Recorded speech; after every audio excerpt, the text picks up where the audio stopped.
veux du fat, on va t'en faire bouffer. Et yo Dja, je suis grassouillet. Pour l'apéro j'ai fini 3 poulets. Pour le dessert j'ai fait léger, j'ai pris un cassoulet. Mon anatomie c'est devenu une vraie charcuterie.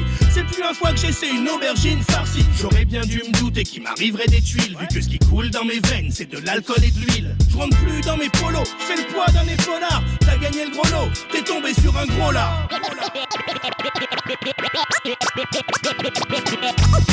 Yippee-ya-yeah, yippee-ya-ya-yo. Dis-moi qui est le plus beau, qui est le plus gros. Yippee-ya-yo, yippee-ya-ya-yeah. Je suis le genre de modèle qui ferait bien de respecter. Yippee-ya-yeah, yippee-ya-ya-yo. C'est pour tous les gars comme moi qu'on prenne toujours trop. Yippee-ya-yo, yippee-ya-ya-yeah. Et si tu veux du fat, on va t'en faire bouffer.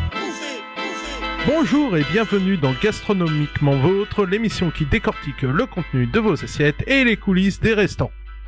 Qu'avons-nous au menu ? L'interview d'un top chef qui va poser ses fourneaux et ses gamelles un temps au Havre. De la poésie, le retour de Benoît. Fast and Curious, la nouvelle plateforme de livraison à vélo au Havre. Et La Vraie Bière qui va nous proposer un concours de brasseurs amateurs. Et des recettes pour finir l'émission. Mais avant tout, quelques amuse-gueules avec les nouvelles des toqués. Tout d'abord, avec les annonces du gouvernement sur le calendrier du déconfinement, c'est l'effervescence chez nos amis restaurateurs. Et du coup, les offres d'emploi explosent en nombre. Le milieu des HCR, hôtels, cafés, restaurants, craint même une pénurie de main-d'œuvre. Vous trouverez de nombreuses offres d'emploi sur la page Facebook de l'émission. Je crains un raz-de-marée ce 11 mai. Merci à 4x4 de chez Lily de partager les annonces de boulot sur la région. À Rouen, un projet de supermarché coopératif en construction. En gros, vous achetez une part sociale et participez à raison de 3 heures par mois à la vie du magasin. Du local, du bio et du plus conventionnel et nécessaire à petit prix. L'article est sur 76 Actu. Un nouvel établissement au Havre, le Paradoxe, avec Escape Game, Laser Game, en réalité virtuelle, Molki, lancer de hache, pétanque, et tout ça en intérieur. Pour le fun, Justin Bridou lance une glace au saucisson. Je ne juge pas, mais je n'en pense pas moins. Encore une idée à égalité avec la machine à courber les bananes. Un Normand, Alexandre Passard, de Saint-Pierre-les-Elbeuf, en mention complémentaire sommellerie au lycée Georges Baptiste à Canteleu, est en lice pour le concours du meilleur élève sommelier, vin et spiritueux de France. Le salon de la gastronomie et du vin au Havre, le 10 au 13 septembre au Carré des Docks. L'accès au fonds de solidarité sur mesure à partir du mois de juin pour les cafés, restaurants et la culture. Ça, c'est dans le Figaro. La chaîne de burgers Five Guys a ouvert son premier drive mondial à Montivier. Et maintenant, rencontrons David Guilhem, chef étoilé et vainqueur de Top Chef 2020, juste après un de mes mentors à qui je dois mon générique, Gérard Bast avec Zwinkels, qui nous interprète Mass Listeria. J'ai la bouche pleine, attends que je mastique ce sandwich triangle ou plastique, cellophanique, tranchette de bacon élastique, Boris Viandard, mais le haro, embarco sur la viande bar chaud, je veux pas d'OGM dans mes AOC, trop de nitrate dans cette eau, j'enquête sur ce poulet reconstitué KFC, dans mon assiette, je veux de la bonne bouffe à satiété, mais c'est rare, je trouve qu'elle sent le roquefort, cette société, j'en ai marre, manger du rigide, sorti du fridge, ça donne aucun plaisir, et rend nos palais frigides, on sait cholestérol, défendre le cholestérol, plutôt que le bœuf aux hormones importées dans nos casseroles. L'Amérique, un institut médico-illégal. Moi je veux de la Lego-élément pour mes fringales malsaines. C'est le début de soirée à base de balles zen. Dur de rester zen, je fous mon grain de sel dans le bretzel. sel. Relève mes bretelles, pète mes choux de Bruxelles. Pendant que les politiques coiffent le groin et la bedaine. J'ai le flair d'un Chirac, sous narine animal. Tête de vaurien, ferme ton bouche, pince ton glairinal. Mon 2SP un cube, c'est peut-être la péricube. Cette gastro-entérine me tient au tube digestif. C'est du festif, rap 3 étoiles, dû au beurre à bouffe. Twinkle, je veux pas qu'on mange aussi mal dans un resto-route. Hors de question qu'une chouille me foute la ch'touille. Je t'envoie David Douillet si tu touches à mon andouillette. Un con de chasseur, tire sur du mazout réduit en mouette. Putain de chasse au Ricard, Tricard, y'a les Ricards en miettes. Oh non, ça se barre en couille au pays des rillettes. Faites quelque chose avant qu'on soit tous à la diète. Messieurs les présidents, je vous écris une lettre signée Boris Viandard, dégustez-la en la lisant. Ils ont essayé de nous la faire à l'envers. Mass Hysteria, ce coup-ci c'est la guerre. On doit réagir d'art, combattre avec ardeur et mettre du cœur à déranger leur New World Order. Y'a masse de problèmes, y'a masse de psychose, y'a masse de misère, y'a masse d'hystériose. Tu peux te foutre de la gueule de plein de gens plein de fois, mais pas des mêmes à chaque fois. Masse l'hystéria. On dirait que ça te gêne de marcher dans la boue. Bon, j'ai cette paire de Air Max et taxe des bottes en caoutchouc. Gros pull camionneur acheté dans le catalogue d'Axon. On va prendre l'accent du sud-ouest, insulter les anglo-saxons. Condamnés, bordés désaxés, on va déverser 15 tonnes de purin devant la réunion de ce tas de fumier. Imagine 25 000 fous qui débarquent en tracteur, qui moissonnent batterie et mettent en botte leur détracteur. C'est leur détracteur, ce nouveau conflit. On va pas confier notre conflit de canard à des confinis de l'OMC qui se foutent autant de ta santé que de l'éthique. Ils allaient pas nous faire fumer des gitanes, maïs transgénique. Je me rappelle à la cantine, sa polémique est sévère. Controverse du jour autour des œufs durs qui étaient verts. Esprit combatif se portait en bataille de petits Suisses, comme dans le maître d'école en 18 ans de l'aile ou la cuisse. Persuadé que l'industrie picote avec les usines tricatelles. Qu'est-ce qui traficote encore comme truc occulte? Opération mystérieuse, déclenche l'hystérie, masse l'hystériose. Je me sens pas dans mon assiette, c'est la psychose. J'avoue souvent je bouffe des surgelés, des conserves tout graves. Mais vaut mieux se gaver de foie gras que se niquer le foie gras. C'est gravos, ce qui se passe à Davos, comme moi ça te gêne. Saute dans le J9, on trace au G8, se moquer de J6N. Partisans, de la défense des petits artisans. On aime le rustique même si on n'est pas tous des paysans. Mais si les grands de ce monde continuent le partage inégal, on va sortir les fourches et on va leur la jouer rurale. Ils ont essayé de nous la faire à l'envers. Ce coup-ci c'est la guerre. On doit réagir d'art, combattre avec ardeur et mettre du cœur à déranger leur New World Order. Y'a masse de problèmes, y'a masse de psychose, y'a masse de misère, y'a masse d'hystériose. Tu peux te foutre de la gueule de plein de gens plein de fois, mais pas des mêmes à chaque fois. Masse l'hystéria. Y'a masse de problèmes, y'a masse de psychose, y'a masse de misère, y'a masse l'hystériose. L'époque brille comme de l'or, mais c'est du toc. Ou quand l'évolution nous ramène à la régression, c'est le retour des guerres d'un autre âge. Sauf qu'aujourd'hui les médias s'engraissent grâce au carnage. Et c'est des savants qu'on fait bouffer de la viande aux herbivores. Regarde-moi dans les yeux et dis-moi que c'est pas hardcore. On a tous signé pour une putain de mort lente, pour décrire un peu l'atmosphère ambiante. C'est comme si t'étais plongé dans un bain d'amiante, mais tu ne le sais pas. Tu l'apprendras au moment de passer le vie à trépas. J'aurais pu te parler de plein d'autres trucs, mais là j'ai pas le temps. Des bombes pour gosses de riches fabriquées par des enfants pauvres au Pakistan, avec l'équivalent d'un putain de bol de riz pour salaire. On capitalise sévère, l'Occident se remplume sur le dos du tiers-monde, tout en se lavant les mains des problèmes du tiers-monde. À force de se foutre comme ça de la gueule du monde, on se retrouve face à des avions qui deviennent des bombes. Masse l'hystéria, danse avec moi. Si t'as foutu de l'anthrax dans le coca, ce sera pas pire qu'on se tape déjà. Masse l'hystéria, paranoïe pas. S'il y a de la vache folle dans le plat, ce régisseur propose du air tape depuis tout à l'heure quoi. You want me to kill myself sooner? Non, il faut du bon pour les meilleurs. Alors je vais bouffer ailleurs. Ils ont essayé de nous la faire à l'envers. Masse l'hystéria. Ce coup-ci c'est la guerre. On doit réagir d'art, combattre avec ardeur et mettre du cœur à déranger leur New World Order. Y'a masse de problèmes, y'a masse de psychose, y'a masse de misère, y'a masse d'hystériose. Tu peux te foutre de la gueule de plein de gens plein de fois, mais pas des mêmes à chaque fois. Masse l'hystéria. Mais ça c'est du bon petit groupe, les Winkles, c'est du bon parigo, comme on n'en fait plus mes petits. Ça c'est les Winkles, ça vous mijote des bons petits textes, c'est de l'artisanat lyrical ça. Bonjour, je suis avec David Gallienne, vous le connaissez, vous l'avez vu dans Top Chef, mais ce n'est pas seulement un personnage de la télévision, c'était aussi un chef étoilé qui est à Giverny. Alors bonjour David. Bonjour. Alors le restaurant à Giverny, c'est le Jardin des Plumes? Le Jardin des Plumes, effectivement, j'ai repris l'activité et succédé derrière Éric Guérin, qui est un chef étoilé dont on ne fait plus la renommée non plus, qui a également un restaurant étoilé en Loire-Atlantique qui s'appelle La Mare aux Oiseaux. Et ça fait maintenant plus de 4 ans que j'œuvre dans ce beau havre de paix qu'est Giverny.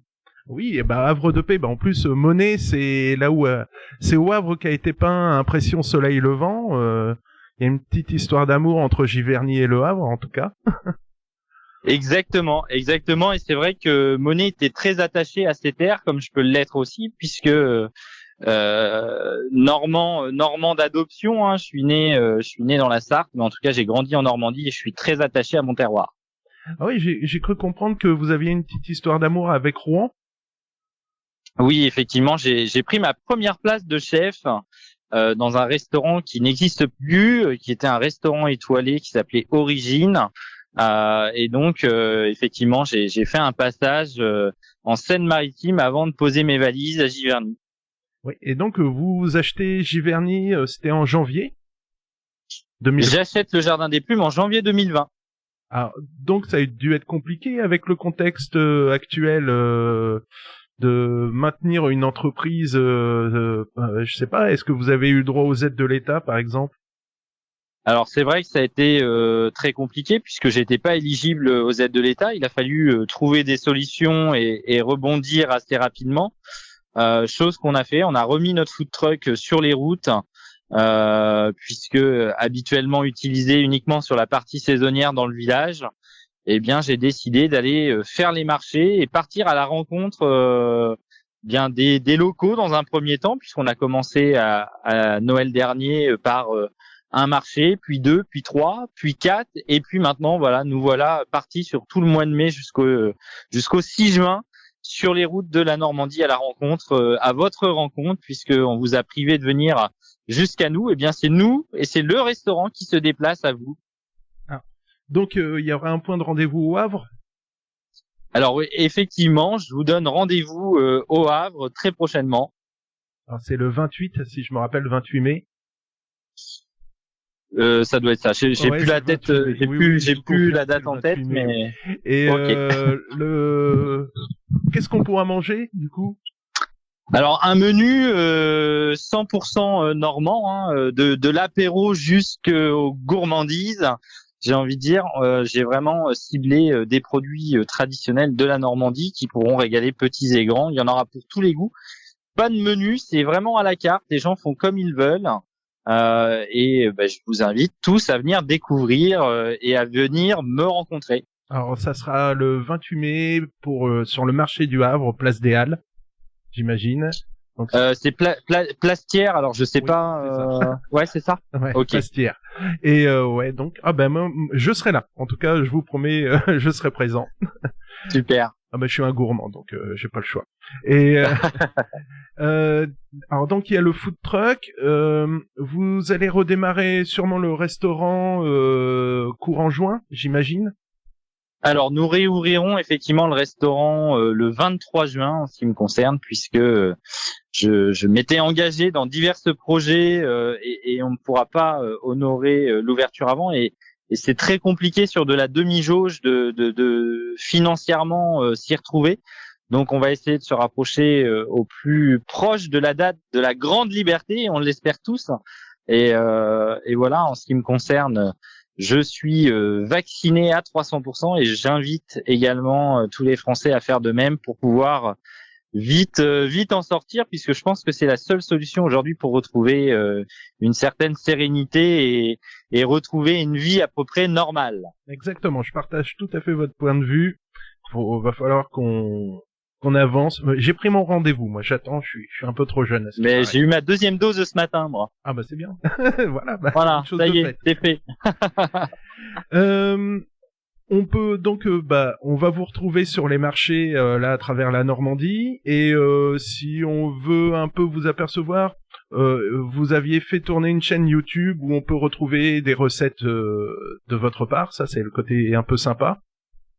Exactement, on peut me retrouver sur ma chaîne YouTube ou sur nos réseaux sociaux aussi, Instagram et Facebook, où on est très actif, où on vous donne toutes les actualités, les recettes, etc., etc. Merci beaucoup David pour ce témoignage et on vous retrouve donc le 28 mai, Place Thiers au Havre pour le marché dans votre food truck.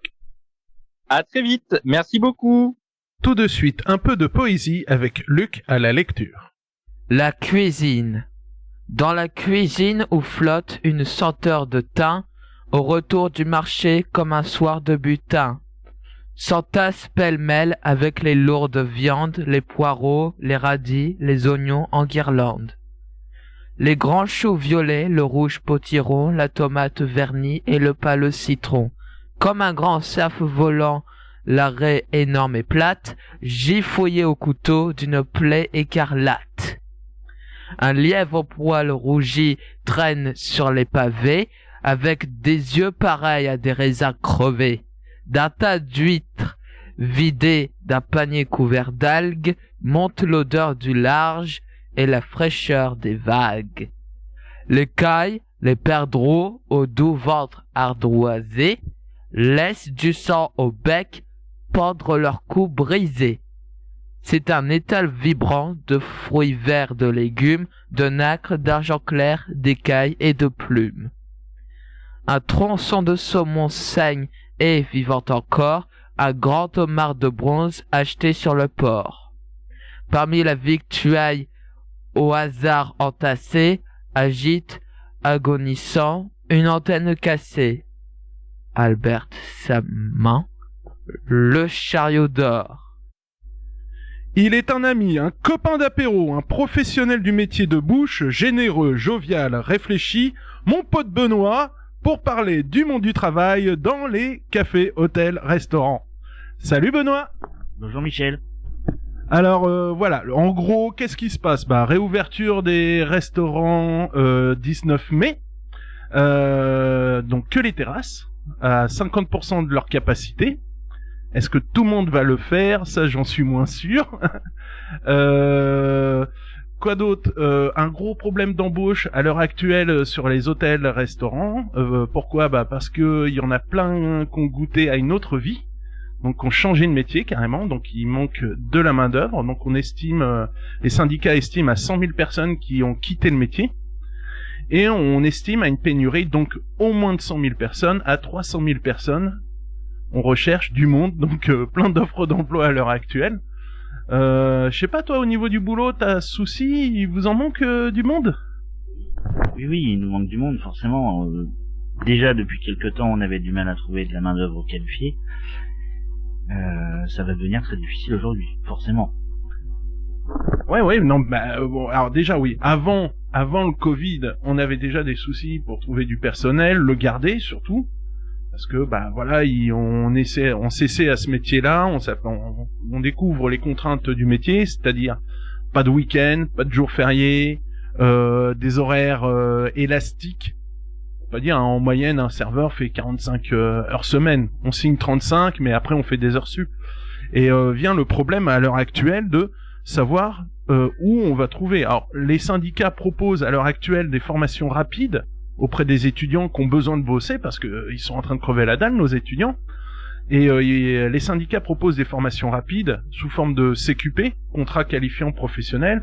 Donc autrement dit, quelques semaines de formation pour apprendre à faire du bar, quelques semaines pour apprendre à faire du service, 2-3 bricoles en cuisine. Mais moi je crois que ça va pas être, ça risque d'être terrible quoi. Le 19 mai, après c'est le 30 juin, ça va être l'apocalypse. On est dans des délais très très courts aujourd'hui. Après, c'est bien dommage que je pense qu'on travaille dans un très beau métier. Effectivement, il faut être passionné, mais je peux vous assurer que c'est vraiment un très très beau métier. Un métier effectivement très ingrat. Mais je pense que moi il n'y a pas que le problème de la paye, il y a le problème de plein de choses. Dans notre métier, on nous dit bien souvent quand tout va mal, mais quand c'est bien, c'est plus rare. Et puis je pense qu'il faut encourager les jeunes, et je pense que la réaction des syndicats en ayant mis ces plateformes de formation, je pense que c'est vraiment une très très bonne idée. Forcément, on est un petit peu court dans les délais. Ah oui, alors les délais, oui, parce que là c'est la course, hein. Ça fait quand même 2-3 mois que les syndicats disent il faut embaucher, commencer à embaucher. La ministre du Travail a dit embaucher, même si vous avez pas de date d'ouverture, embaucher. Bah elle avait raison au final. Non mais je suis désolé parce que là maintenant c'est la course, hein. Moi en moyenne je publie sur la page Facebook de notre émission, je publie 7 offres d'emploi par jour. Avant c'était 7 offres par semaine. Donc comme quoi ça a été multiplié par 7 ce phénomène. Après, je pense qu'on va rencontrer une difficulté d'embaucher parce qu'il y a aussi le problème de cette jauge à 50%, à hauteur de 50%. Donc, soit dans un premier temps sur les terrasses, il va falloir aussi supporter cette masse salariale en termes financiers. Donc, embaucher c'est bien beau, mais derrière, il faut aussi savoir que on n'a que 50% d'autorisés sur les terrasses et c'est le maximum. Oui, alors je vois ce que tu veux dire. Est-ce que le restaurateur va ouvrir parce qu'il faut qu'il comble ses frais de fonctionnement, sa masse salariale? Est-ce que ça va être rentable? Il y en a certains restaurateurs qui vont pas ouvrir du tout. Je peux le citer, hein, Pascal Borin, le restaurant La Suite, qui a dit moi je vais attendre juillet de voir ce qui se passe parce que il est dans la même situation que moi, il y a aucune rentabilité avec le protocole sanitaire. On n'a pas de rentabilité. Pourquoi? Alors les gens me diront oui, en semaine des fois ça vous est arrivé de faire que 10 clients genre un mardi soir, mais on était ouvert pour couvrir les pertes, pas pour gagner de l'argent. Et on attendait le week-end là où on avait en fait notre bénéfice qui apparaissait. Nous on raisonne sur un chiffre d'affaires hebdomadaire voire mensuel et pas sur un chiffre d'affaires quotidien. C'est donc c'est un raisonnement qui va être compliqué à... Enfin, ça va être un système, ça va être très compliqué. Moi, j'attends de voir ce qui va se passer autour de tout ça.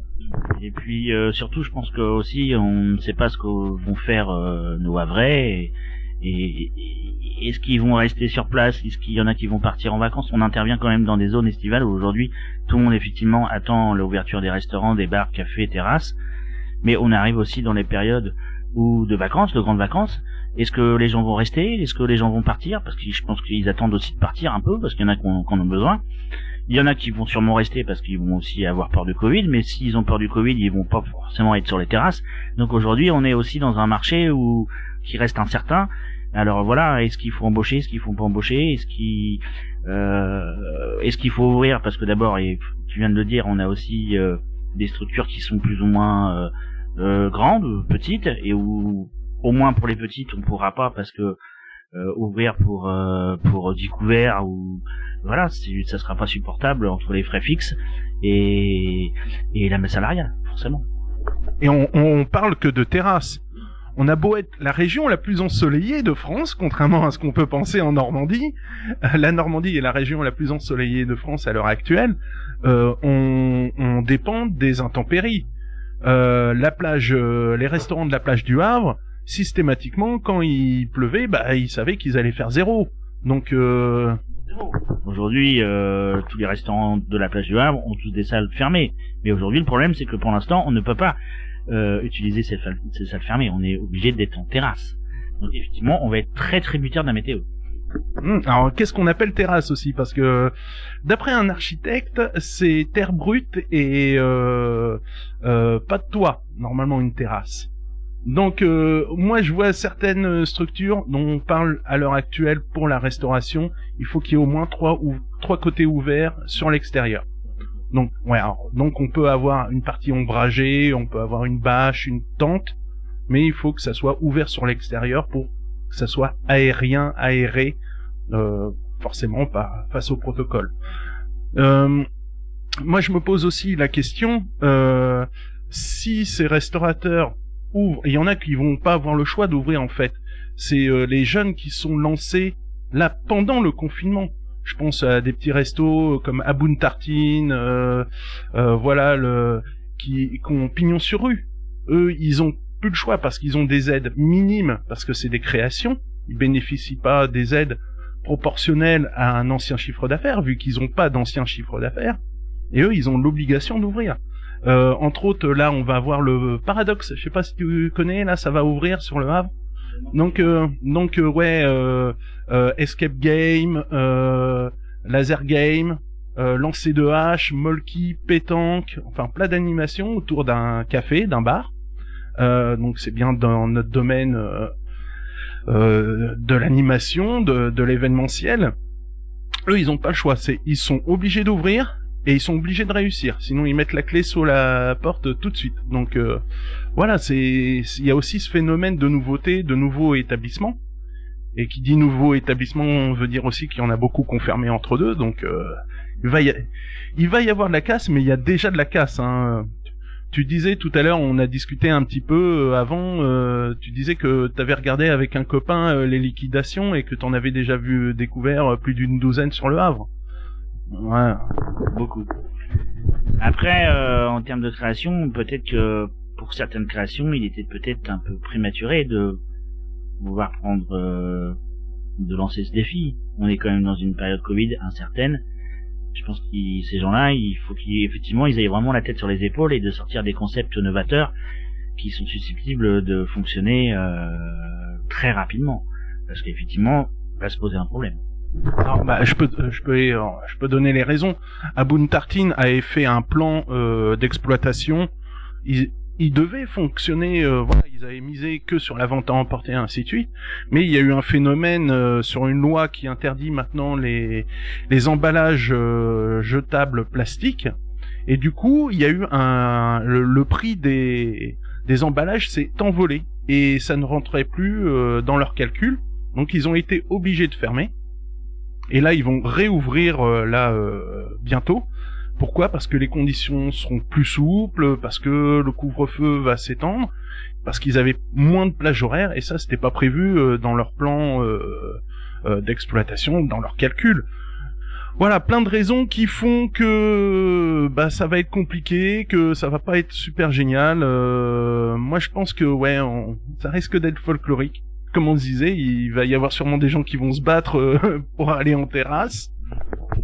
Oui, sûrement une énorme pression où les clients vont attendre leur tour, et ce qui reste de se passer, c'est qu'on expédie un peu les gens et qui malheureusement va indigner sur une certaine qualité qu'on doit maintenir dans certains établissements et qu'on pourra peut-être plus parce que malheureusement le choix de certains vont faire que il faut remplir la caisse avant tout parce que c'est compréhensible. Derrière, il y a aussi beaucoup de frais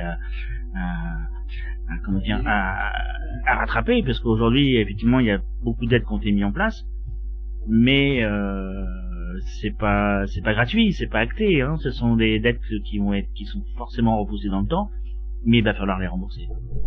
Et moi je pense qu'il faudra aussi regarder un petit peu le tarif que vont pratiquer les collègues. Est-ce qu'il en risque une petite augmentation des prestations? Je pense pas, parce que je pense qu'ils vont être intelligents, mais bon. Voilà, on en est là. Bon, c'est pas très jovial notre point de vue, mais bon, moi je pense qu'on risque de foncer vers une grosse catastrophe. Merci Benoît, on se retrouve tout à l'heure pour quelques recettes. Ça bouge au Havre, après Wake Me Up de Broken Pitch sur West Track Radio.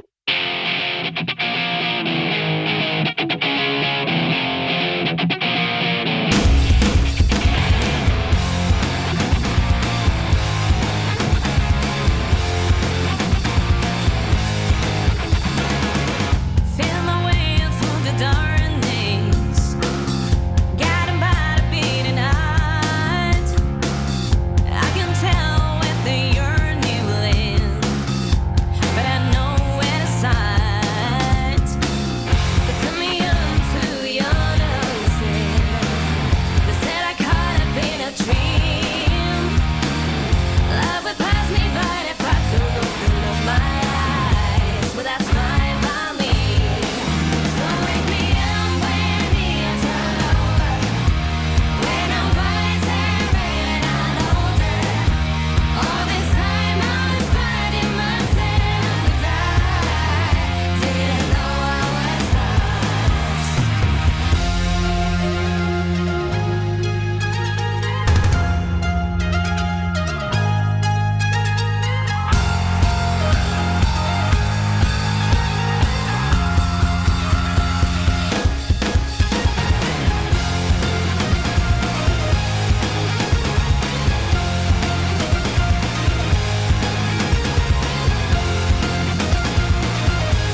Paris-Normandie, des petits nouveaux dans la livraison à vélo avec Fast and Curious, promettant un meilleur service à la clientèle, des commissions moins onéreuses pour les restaurateurs et des rémunérations réévaluées pour les livreurs.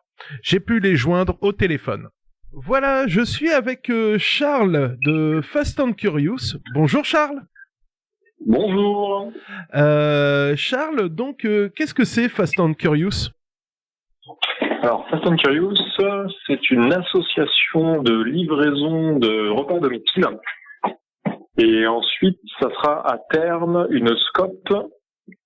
Et une SCOP qui sera non seulement pour la nourriture, donc pour la food tech, mais également pour la livraison de colis et de plis. Donc on travaillera essentiellement avec des commerces de proximité. Ok, alors c'est quoi une SCOP ? Parce que comme on travaille avec une fédération européenne, la fédération COPCYCLE, ils ont pour ambition de travailler avec des SCOP. Donc ce sont des coopératives, je connais pas exactement le terme, mais donc on démarre avec une association. Et puis à terme, ce sera une SCOP. Alors c'est-à-dire que les salariés de l'entreprise seront eux maîtres à bord de cette entreprise. Ils seront actionnaires. Bon, voilà, c'est ça. D'accord. Donc là, à l'heure actuelle, vous êtes deux, donc il y a vous et Patrick, c'est ça ? C'est ça, tout à fait. Et d'où est né ce projet de plateforme de livraison ? Alors, tout a commencé il y a 2-3 ans. On en parlait comme ça, mais en plaisantant, sans grand intérêt. Et puis finalement, l'idée a germé ces derniers mois, en fin 2020. Non seulement parce que les conditions des livreurs, des restaurateurs et puis des clients se dégradaient à vue d'œil. Mais en plus, comme en 2020, j'étais l'ancien représentant des livreurs du nord de la France, on statuait sur les axes d'amélioration au siège à Paris, et je me suis rendu compte malheureusement que c'était plus les questions et les réponses qu'ils faisaient. Ça n'avançait pas, et je pense que c'est surtout cet élément déclencheur qui a fait que je me suis dit, il faut qu'on prenne les choses en main, qu'on s'active et qu'on crée quelque chose, quoi. Ouais, voilà, on efface tout et on recommence en gros. Voilà, c'est ça. Alors donc on explique Fast and Curious, c'est une plateforme. Moi je suis simple client, j'appelle mon restaurant ou je passe par une application, comment ça fonctionne ?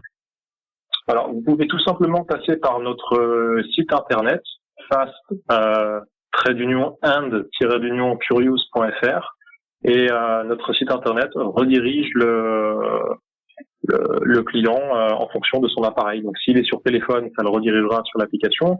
S'il est sur ordinateur, ça le redirigera sur l'instance web, tout simplement. D'accord. Et à l'heure actuelle, vous travaillez donc avec des restaurateurs du Havre, j'imagine ? C'est de la livraison à vélo, c'est ça, hein ? C'est ça, oui. On a plusieurs valeurs, dont la valeur écologique, donc c'est vélo électrique, et la valeur locale, qui est donc évidemment le Havre. C'est du made in Le Havre et ça le restera.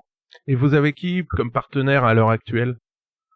Alors, nous avons dans un premier temps récupéré une partie du réseau Uber et Deliveroo pour être certain d'en avoir, parce que du coup on les connaît très bien.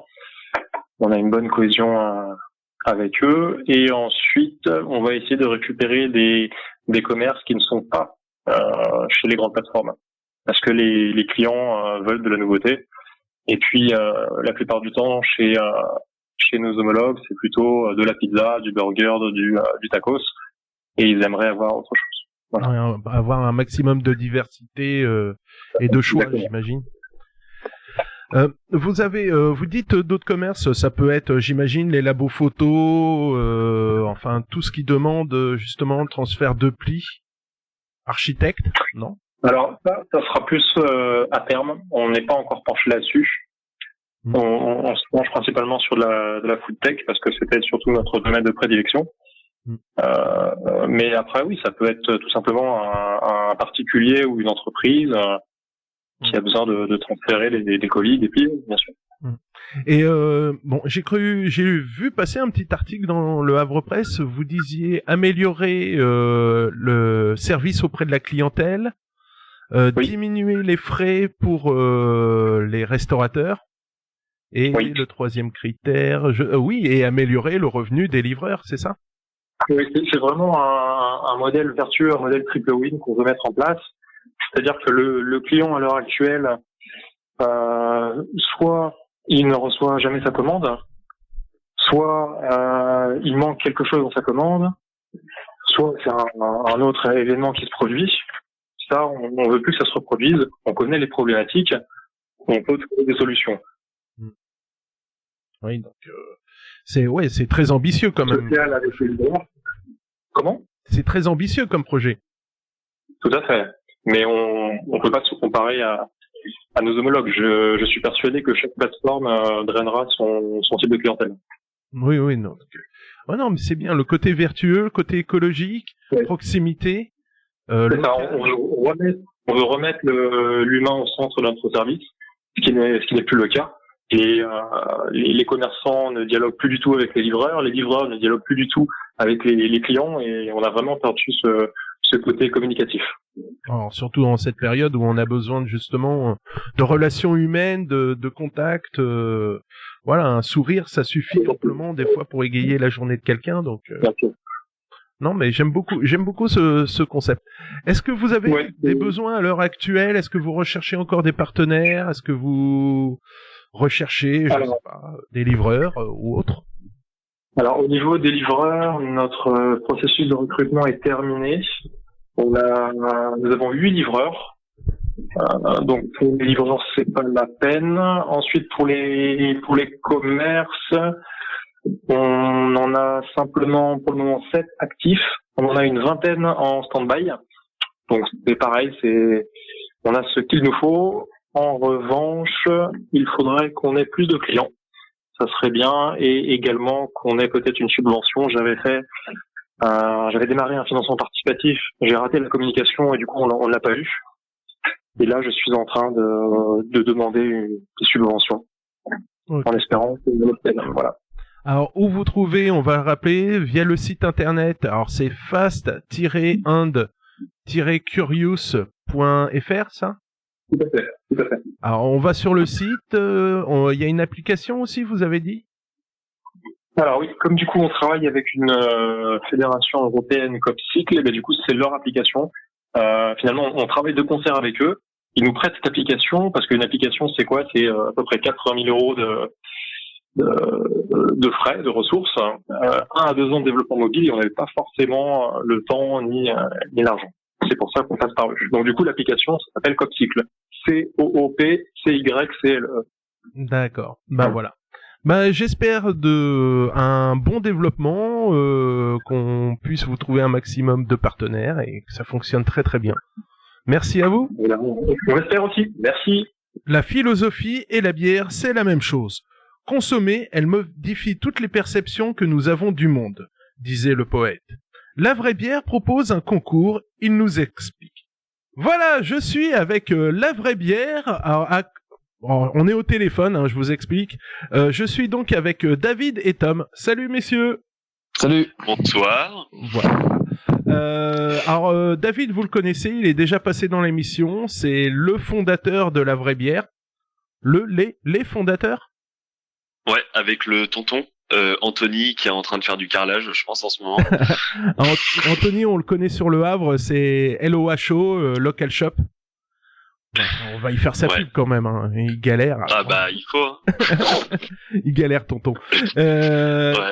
Et à tes côtés, il y a Tom. Alors, Tom, qui c'est? C'est le petit nouveau. Tom, Tom, il a rejoint l'équipe il y a bientôt, peut-être 8 mois maintenant. Et voilà quoi, c'était à la base un brasseur, on va dire, qui va nous aider au service aussi au bar. Et étant donné les conditions actuelles, il s'est plus tourné vers le brassage, hein. Et on s'est bien barré pendant 8 mois quoi ensemble. Et voilà. Donc welcome Tom. Voilà. Bah, merci. Bonjour tout le monde. Alors, on en est où? Parce que la première fois où on s'est rencontrés au studio de West Track Radio, vous faisiez que de mettre en bouteille. C'était le lancement. Et depuis, qu'est-ce qui s'est passé? Je vais pas te mentir, ouais, on a mis en fût à un moment, mais on a fait pas mal de bouteilles quand même. Parce qu'en fait, on s'est rencontrés, il me semble, au tout démarrage, même avant que la brasserie démarrait.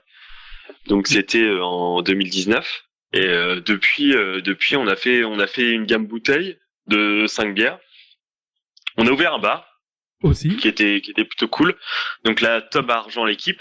Et on a fermé un bar aussi. Ouais. On a ouvert à peu près 2-3 semaines. Et donc en fait, on a eu la problématique du coup du Covid en novembre, où on avait un bar fermé, une brasserie avec un concept assez particulier. Et en fait, on a développé beaucoup de choses. On a fait avec Tom notamment, c'était cool en fait parce qu'on a pu développer ensemble un calendrier de l'Avent. On a fait 24 bières différentes. Avec des arômes un peu fous quoi. On a bossé des fèves de tonka, on a fait des bières avec du concombre et du sel, on a fait des trucs un peu dingues. Ouais, parce qu'on s'est bien barré. On peut le rappeler, on peut faire de la bière quasiment avec n'importe quoi. Ouais. Ah oui, Je pense à un Tom, tu confirmes? Ouais, j'ai un peu cette impression. C'est ce que j'ai appris. C'est ce que j'ai appris. C'est une technique, mais on peut faire de la bière avec du riz, on peut faire de la bière avec des cactus, enfin vraiment avec du pain, j'ai vu aussi. C'est vraiment tout et n'importe quoi. Ouais. Après, c'est technique, hein, on recherche les arômes. Dans vos petites nouveautés, moi j'ai eu la chance de goûter une des toutes dernières, la double IPA. Donc vous m'arrêtez si je dis des conneries, c'est une double Indian Pale Ale. Donc on est sur une bière plutôt anglaise. Et avec plus de houblon, ça c'était pour les Indes, si je me rappelle la dernière interview, c'était pour donner plus d'amertume au départ. Et moi j'aime pas l'amertume, j'annonce, et j'ai trouvé cette bière géniale parce que elle a un goût de mangue, mais un truc c'est marqué exotique sur la bouteille, c'est vrai quoi, ça claque la mangue au palais, c'est fou. C'est même trompeur parce que du coup on oublie le degré alcool. Et on en boit une, on en boit deux facilement, et tu t'en souviens après. J'en ai bu 3. Mais c'est vrai qu'il est fourbe le jus de fruits. Hein. Oh putain. Non, c'est péjoratif. Non, c'est sublime. Et pour expliquer alors, on dit double Indian Pale Ale, mais c'est une gamme. Ouais. Il y a pas de mangue dedans. Vous rajoutez pas de mangue. Ouais, en fait. Alors non, ouais. En fait, c'est un style, c'est ce qu'on appelle une New England IPA aussi. Donc on dit des NEIPA. Donc c'est un style qui a été développé en fait en Nouvelle-Angleterre, aux États-Unis, où c'est un brasseur qui s'est amusé à faire une bière en bossant que l'aromatique du houblon, sans l'amertume. Et en fait, je sais pas si tu te souviens de ma IPA normale. Oui. Donc t'as de l'aromatique et de l'amertume. Et là sur celle-là, si tu vois, j'ai mis 2 fois plus de houblon aromatique. Et c'est ce qui permet en fait de donner des notes aromatiques super pétantes. On a bossé avec une levure anglaise aussi un peu spéciale. On a modifié le profil d'eau pour donner plus d'onctuosité. Sur notre recette de malt, on a mis du flocon d'avoine, du blé, de l'orge. Et en fait, ça va te donner vraiment un côté un peu trompe-l'œil avec un jus de fruits, quoi. C'est un peu le concept. Et c'est assez compliqué à faire, mais c'est un gros kiff, hein. Là avec Tom, on a fait une là, c'est un bordel, quoi. Fermenter, elle est en train de fermenter, ça. C'est assez spécial comme bière à faire. Il y a le petit bulleur qui fait plein de bulles du coup. Ouais. Et qui s'excite bien là. On l'a vu aujourd'hui, ouais. Il est excité comme pas possible, hein. Mais on va l'exciter encore plus. Hein. Je repense à une autre de vos bières. Il y a eu celle qui est framboise là. On dirait du champagne. Enfin, on dirait un champagne rosé tellement. C'est quoi l'idée de cette bière là? J'ai plus son nom. Berliner, vas-y Thomas, tu la connais bien aussi. Ouais, je commence à la connaître. C'est Berliner Weiss framboise. Donc, si je me trompe pas, c'est sur un style de bière blanche un peu allemande, si c'est bien ça, David. Ouais, ça. Donc, la base de cette bière, ça va être, on va mettre beaucoup de blé dedans. On parle de bière de blé. Et on utilise une certaine fermentation, une fermentation lactique, pour créer un côté très acide dans la bière. Et après, dans le fermenteur, David me l'a appris, et maintenant on le fait à deux, mais ils jettent de la purée de framboise, beaucoup de purée de framboise dedans pour donner ce côté framboise fruitée quoi. Ah mais le résultat est magnifique, c'est hyper féminin, c'est moi je vois ça sur une table de restaurant servi vraiment dans une flûte de champagne quoi, c'est vraiment classe. Ah, mais on n'a jamais entendu ça, le côté champagne. Hein. Ouais. Je pense que tu vas être le premier à le dire. Je pense que c'est l'acidité qui apporte ça, tu sais, genre le côté. Bah il y a le côté fruité, il y a l'acidité, l'acidité elle est magnifique. C'est cool. Mais ouais, après côté femme, tu vois, content que ça te plaise, ouais. J'en vois beaucoup, hein. Mais je ne pense pas être une femme, mais j'adore cette bière. Ah non, mais c'est une question. C'est féminin parce qu'il y a le côté fruité, l'acidité. C'est voilà, dans mon corps de métier, dans la restauration, c'est une catégorie un peu les genres. Les whisky tournés, c'est pour les vieux monsieur, tu vois ce que je veux dire, ouais. Mais tu sais que c'est un petit peu un mouvement, ce qu'on appelle le mouvement savoir bière acide, où en fait on travaille vraiment l'acide lactique et créer des bières acides avec des fruits ou pas forcément aussi avec des levures, c'est assez cool. Et nous on a bossé une Berliner Weiss framboise. Après avec Tom on a pas mal de projets de bière acide avec d'autres fruits, avec peut-être d'autres levures aussi. Et ça, c'est à venir au bar hein, quand on pourra réouvrir. Vous avez une gamme magnifique. Hein. Moi, je me souviens d'une brune chocolatée. Enfin, il y a plein de choses à découvrir chez vous. On en fait peut-être une dernière bière. Il y a une normande là. J'ai entendu parler de Crichton-Lesneval, de houblon normand. Enfin, il y a eu un délire là. Ouais, c'est ça. En fait, c'est Laurent et Clémence, c'est des amis d'avant que je sois brasseur. Donc c'est il y a peut-être 3-4 ans. Et en fait, une soirée un petit peu arrosée, je parle avec Laurent et moi je revenais du coup d'un long voyage aux États-Unis et il m'explique qu'il veut se lancer dans le houblon et moi je lui dis que je voulais me lancer dans la bière.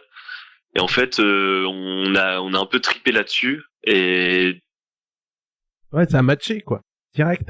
Lui, il commence à faire pousser ses houblons comme il faut.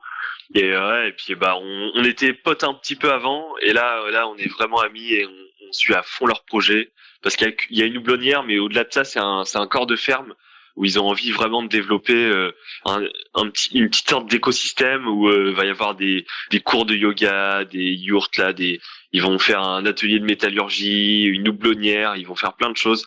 Et nous, on les suit plus sur le houblon du coup, mais on aime tout ce qu'ils font quoi. Et c'est surtout un mec très passionné et ça fait super plaisir quoi. Ouais, ça fait trop plaisir. Ah, c'est génial. Et alors, pourquoi je vous ai appelé, c'était pas forcément pour parler, enfin, si, c'est pour parler de bière, mais surtout, c'est vous avez lancé un concours. C'est quoi comme concours? Ouais. T'y vas ou j'y vais? Bah mec, clairement, du coup, le concours, c'est Tom, du coup, qui organise tout. Donc moi j'avoue que j'ai pas mal de trucs à faire aussi à la brasserie et tout. Tom il m'aide énormément et ce concours-là c'est un petit peu aussi son projet quoi. Donc c'est à lui de l'expliquer je crois. Le truc c'est que pour l'histoire avec David, vu qu'on est que tous les deux à bosser à la brasserie et que parfois on a des séances d'embouteillage extrêmement longues qui durent toute la journée voire 2 journées, on est bien obligé de se parler à un moment quoi. Donc de ces discussions est née cette envie de mettre en avant un petit peu le brassage amateur parce que je pense qu'on commence tous par là et puis on croise pas mal de monde qui nous donne des bières et qui nous font goûter des choses et qui ont comme une envie de partager et puis c'est un monde très spécifique le monde du brasseur amateur.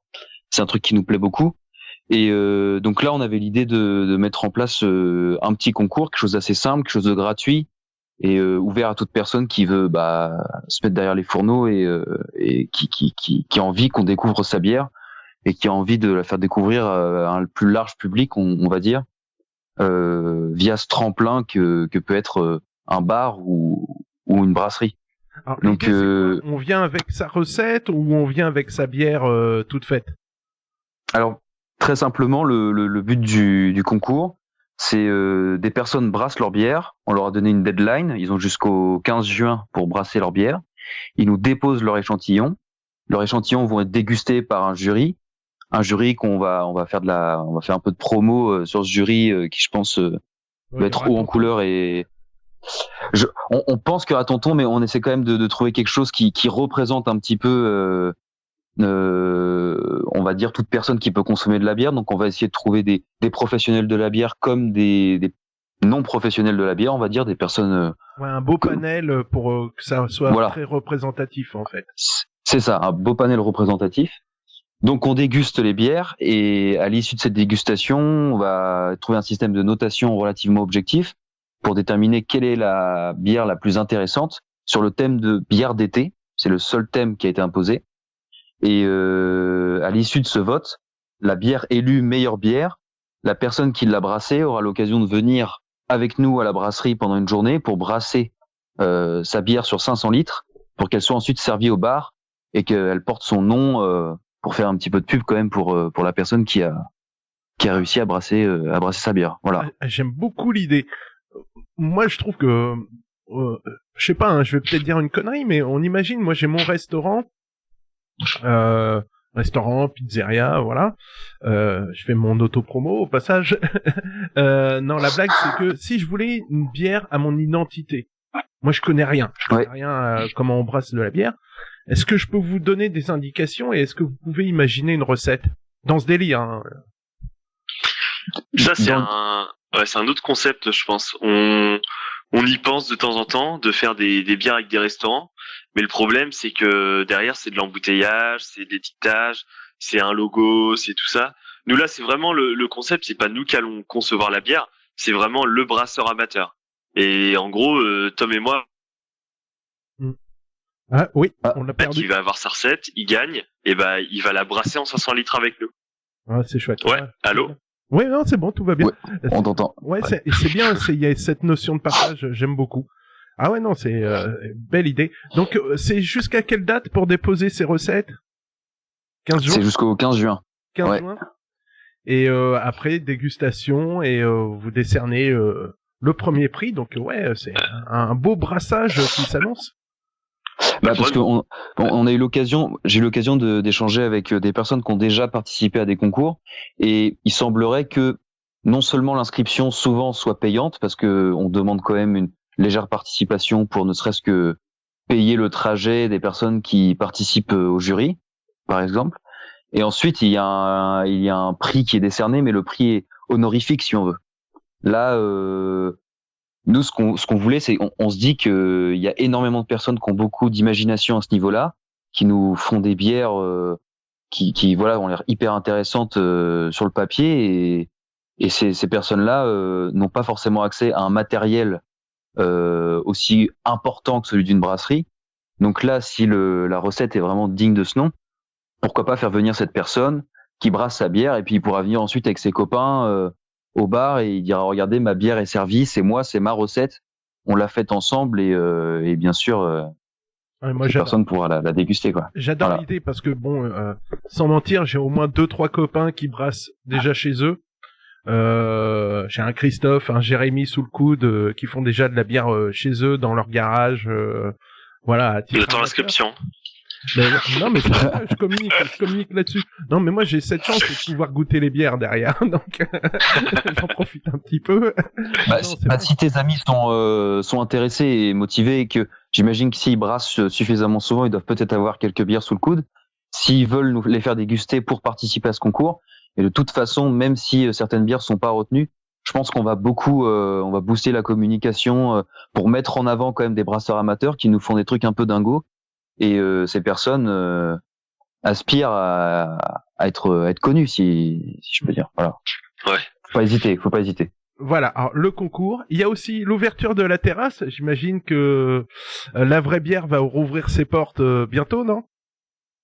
Ah ouais. Ah, j'avais oublié. Non ouais. Non. Il le fait bien. Non là, avec Tom, hier on est allé laver les fûts chez un copain. À Caen là, Hold Up, la brasserie Hold Up, qui a une laveuse de fûts. Et on a lavé une centaine de fûts pour se préparer. À ce qui paraît, on devrait réouvrir une terrasse bientôt, ouais. Ouais, donc, faut être optimiste, les gars, faut. Donc ouais, on est à fond là-dessus. on se calme un petit peu au niveau bouteille. Et là, on se met en mode fût, ouais. Et on va essayer de proposer des nouvelles bières. Donc des trucs un peu originaux, donc des bières acides à la menthe, qu'on essaie de bosser avec des produits locaux. Il y aura notamment la double IPA qu'on a brassée début de semaine, qui devrait être prête du coup d'ici 2-3 semaines. Et ouais. Elle t'attend au bar, quoi. Ouais. Elle t'attend. Ouais. Elle est pour toi, celle-là. Celle-là, Ouais. faudra faire attention parce que si tu viens, tu fais Fontaine-Le Havre en voiture, faut pas en prendre 2 de pintes quand même, hein, parce que. Non, mais j'en prendrai une sur place et le reste à emporter. Tu pourras prendre un growler, hein. Du coup, on fait des bouteilles de 2 litres à emporter en pression. Ça pousse à la consommation, tout ça. Hein. Mais du coup, pour revenir à... Avec parcimonie. Oui. Ouais, toujours. C'est une émission de radio, quand même. Hein. Nous, avec Tom, c'est la modération avant tout. Hein. Et, ouais. Et pour revenir aussi au concours de brasseurs, aussi, on a créé un groupe Facebook qu'on appelait LH Craft Brewer, un petit peu à l'américaine. Et en fait, on est dans un délire où on aimerait bien créer une sorte de communauté aussi de brasseurs amateurs, et qu'au-delà du concours, que cette communauté... Ah, on t'entend plus. Oui, on l'a perdu. Allô. Une bière, ils puissent peut-être nous la faire goûter au bar ou... Ouais, allô. Ah, on m'entend ? Revenu, ça y est. Ouais. Je pense que Tom, tu peux expliquer ce que je voulais dire, parce que t'as compris, non ? Moi, je sais que quand j'ai découvert le monde du brassage, j'avais la chance d'avoir David qui était très expérimenté. Donc, dès que j'avais une question, il me suffisait d'aller dans la pièce d'à côté pour demander. Le monde du brassage, ça reste quand même un monde d'entraide où David a pu me montrer que sur des groupes, sur les réseaux sociaux, les gens échangeaient énormément. Parfois même échangent jusqu'à leur recette complète, parce que on estime que c'est pas la recette qui va faire la bière. Il y a aussi des connaissances et une technicité derrière. Qui est difficile de partager. Là, on aimerait bien mettre ça en place au travers d'un groupe Facebook, comme l'a dit David, où au-delà du concours, on aimerait bien que ce groupe perdure, que les gens échangent sur leurs expériences, sur ce qu'ils ont pu brasser, et qu'ils n'hésitent surtout pas à venir nous voir, est-ce qu'on discute, et parce personnellement, on n'a pas de grandes prétentions à ce niveau-là, on a tout à apprendre les uns des autres, donc c'est ça qui est hyper intéressant. Mais c'est génial, en fait, vous avez créé un nouveau réseau, ça s'appelle la bière sociale, en fait. Ouais, ça serait pas mal. Donc... Elle était sociale avant, mais on la brassait pas, je pense. Alors, je rappelle, la vraie bière, rue de Paris, Le Havre, tout au bout, face à la plage, une très belle vue en plus. Avec plein de bières à déguster, toujours des choses très belles, du fait maison. Ça c'est classe, y a rien à dire.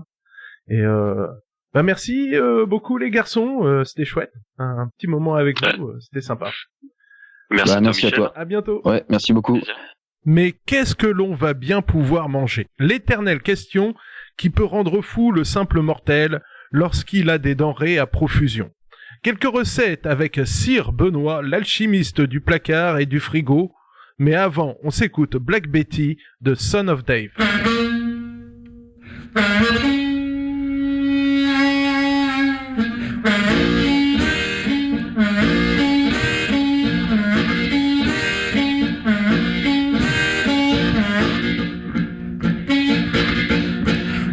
Oh, Black Betty, bam-a-lam, whoa, Black Betty, bam-a-lam, Black Betty at a trap, bam-a-lam, the poor thing went wild, bam-a-lam, the ain't none of mine, bam-a-lam, the poor thing went blind, bam-a-lam, whoa, Black Betty, bam-a-lam, whoa, Black Betty, bam-a-lam.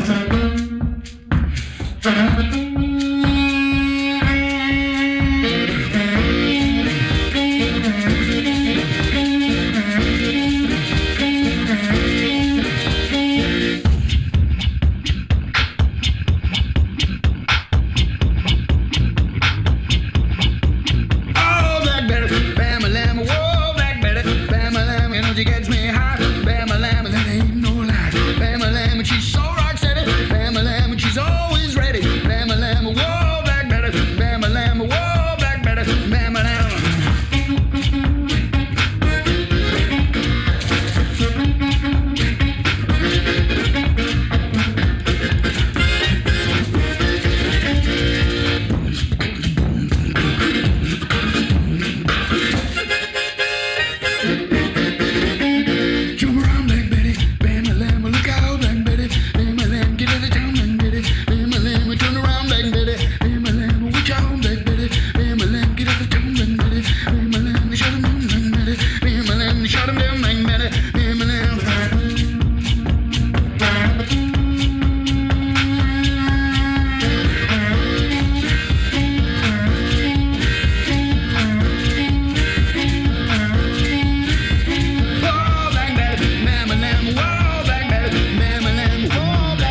Spin around and belly, bam a lamb, shake it down and belly, bam a lamb, shake it down and belly, bam a lamb, shut him down and belly, bam a lamb, watch out, black belly, bam a lamb, black belly, bam a lamb, watch out, black belly, bam a lamb.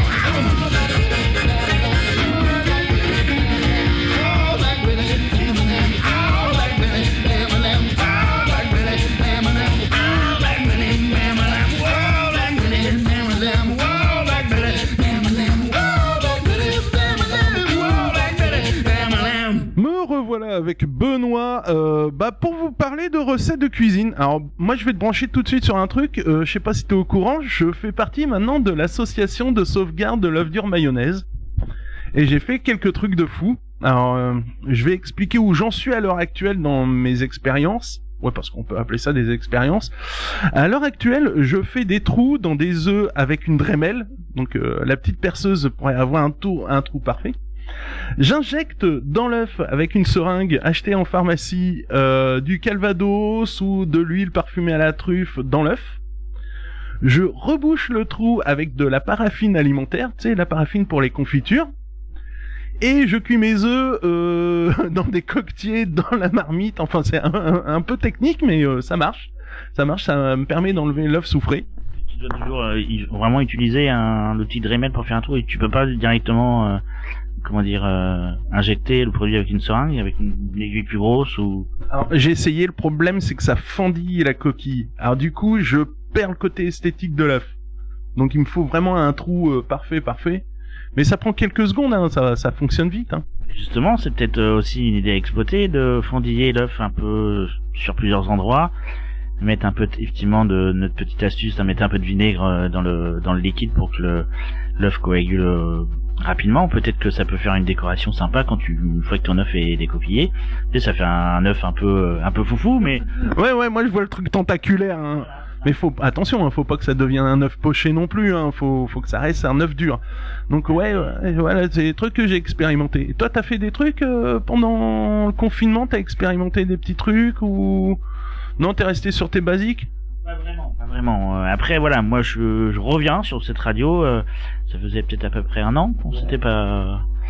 Voilà. Donc après, pour nous, le Covid a été un peu difficile en termes d'organisation, parce que j'ai deux entités effectivement aujourd'hui. Je travaille à la fois comme chef gérant dans une grande cuisine centrale où on fait encore beaucoup de faits maison, bien heureusement.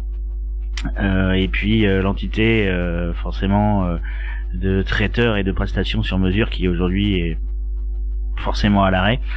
Donc on s'est rabattu sur ma première entité et ça a été aussi très compliqué parce qu'on a eu aussi beaucoup de cas contacts, beaucoup de gens en arrêt où il a fallu s'adapter. Et d'ailleurs aujourd'hui si je suis là c'est parce que j'ai un mois de vacances puisqu'il faut que je solde tous mes congés. Tu t'emmerdes quoi, dis-le. Tu t'emmerdes. Voilà. Donc là j'ai décidé de revenir, me revoilà. Merci Michel de m'avoir contacté. Je pense qu'on va repartir. Des recettes, non, pas forcément. Mais je pense que ce qui est bien, c'est que je pense qu'on sent vraiment quand même un retour vers la proximité. On sent que les gens recuisinent de plus en plus.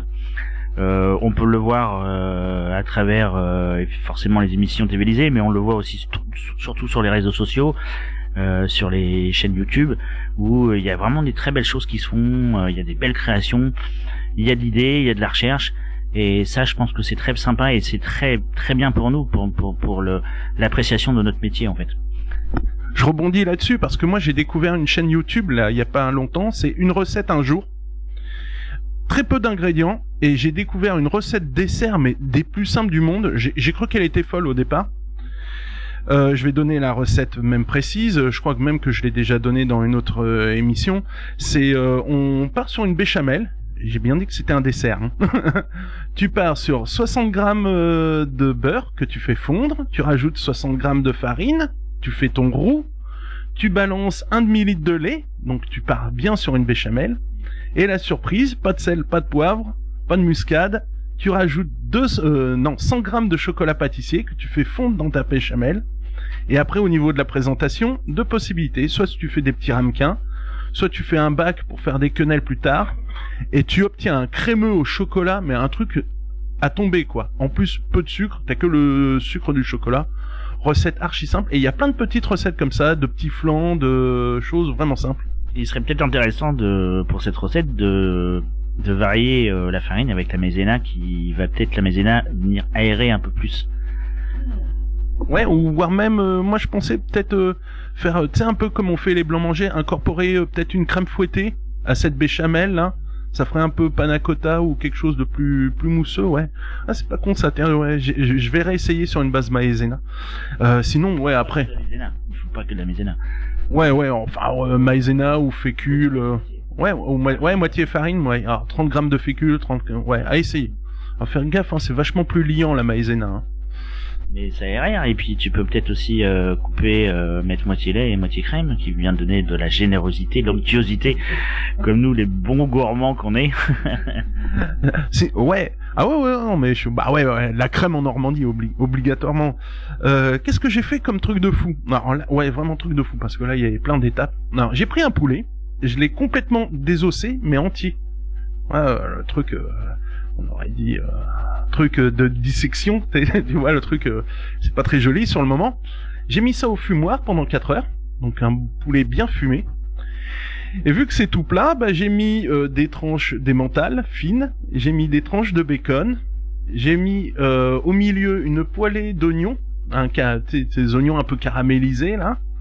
J'ai roulé tout ça. Ouais, Orloff à la Tex-Mex. Orloff Tex-Mex. J'ai roulé ça, ficelé, rôti, nappé de beurre, le truc pas bien. J'ai même fait un petit sirop. En fait, j'ai détendu de la sauce barbecue pour le laquer un peu. C'était une tuerie, quoi. Le truc, ouais, Orloff Tex-Mex, quoi. Bacon. J'aurais pu le faire au cheddar pour aller jusqu'au bout de l'idée, mais ouais.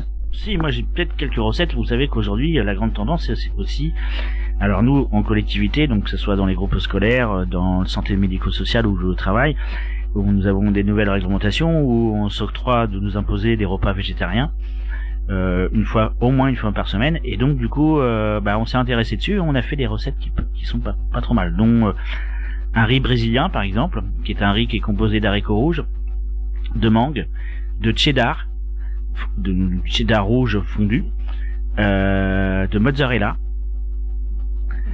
et qu'est-ce qu'on met dedans aussi, bah voilà, c'est ça, je crois que j'ai fait le tour, et des oignons. Et bah franchement c'est super sympa. On a fait aussi un gratin de ravioles qui sont farcis au fromage, et en fait le but c'est de mettre à cru les ravioles, un peu dans le même principe qu'une lasagne en fait, tu vois. Donc du coup on a mis les ravioles à cru au fond d'une plaque.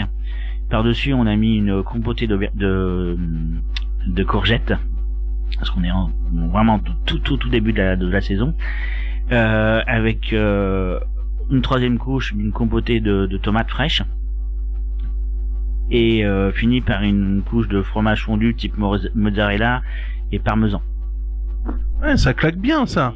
Une fois que la cuisson est finie, bah en fait on a l'impression que vous avez juste la pâte à lasagne au fond, qui est moelleuse, puisqu'en fait elles sont à l'origine farcies de fromage, donc forcément elles restent moelleuses, et elles cuisent avec le jus de la courgette et de la sauce tomate, et franchement c'est une tuerie. Ouais, c'est une cuisson un peu pilaf, quoi. Ouais, mais c'est pas le liquide, c'est tes purées qui vont amener l'humidité pour les pâtes, ouais. Ah, c'est génial. Ouais, alors, je l'ai déjà fait avec Tiffen, mais celle-là je vais la tester et je vais la refaire. C'est un petit risotto aux asperges, parce que là on a des petites asperges en ce moment. Brièvement, on pré-cuit ces asperges, donc 10 minutes à l'eau, blanche ou verte comme on veut, hein, au choix. C'est meilleur sur les vertes là en ce moment. On garde les têtes pour la déco, pour poser dessus en fin de cuisson. Ensuite, on fait revenir une petite échalote, ça c'est pour démarrer son risotto. On met son riz, on met les restes d'asperges coupées en rondelles, on mélange tout ça. Quand le riz devient un peu translucide, on commence à mettre un peu de bouillon, et là c'est parti pendant une demi-heure, mélanger. Bouillon de légumes, petit bouillon de légumes, ouais, je reste sur du végétal. Quand le riz est presque en fin de cuisson, vraiment, quand il reste 1 ou 2 minutes de cuisson, là je balance 2-3 noisettes de beurre, je râpe du parmesan, je couvre avec un linge, Ça permet de ce que ça respire. Et je rajoute du beurre, je rajoute du parmesan râpé, un petit linge dessus pour que ça respire quand même. Et hop, là c'est bien onctueux et sans rajouter de crème, parce que j'ai bien compris que les recettes italiennes, fallait pas rajouter de crème. Enfin voilà, petite recette sympa. Tout est dans la cuisson du risotto. Ah oui, mais oui, c'est ce qui est le plus important, bien maîtriser l'ajout du bouillon en fait. Et normalement, quand on maîtrise bien, effectivement, on n'a pas besoin de rajouter de crème, contrairement à certains Normands qui vont dire rajouter un peu de crème parce que. Pas mettre la boule. Non, mais voilà. Bon, je sais pas, t'as une autre petite recette, non? Non, on va s'arrêter là. Bah, c'était gastronomiquement vôtre sur Westrack Radio. Vous pouvez retrouver le podcast sur west-track.com, nous suivre sur la page Facebook de l'émission où il y a plein d'offres d'emploi comme on l'a dit en début d'émission. Profitez-en. Vous pouvez même déposer vos annonces si vous êtes professionnel. C'est ouvert à tous les métiers de bouche. Boulanger, charcutier, boucher, poissonnier, si vous cherchez de la main d'œuvre, n'hésitez pas, mettez vos annonces. Et ben on se retrouve moi lundi dans le 5 à 6 avec Tiphaine, sinon à dans 15 jours, et comme disait Joël Robuchon, et bon appétit.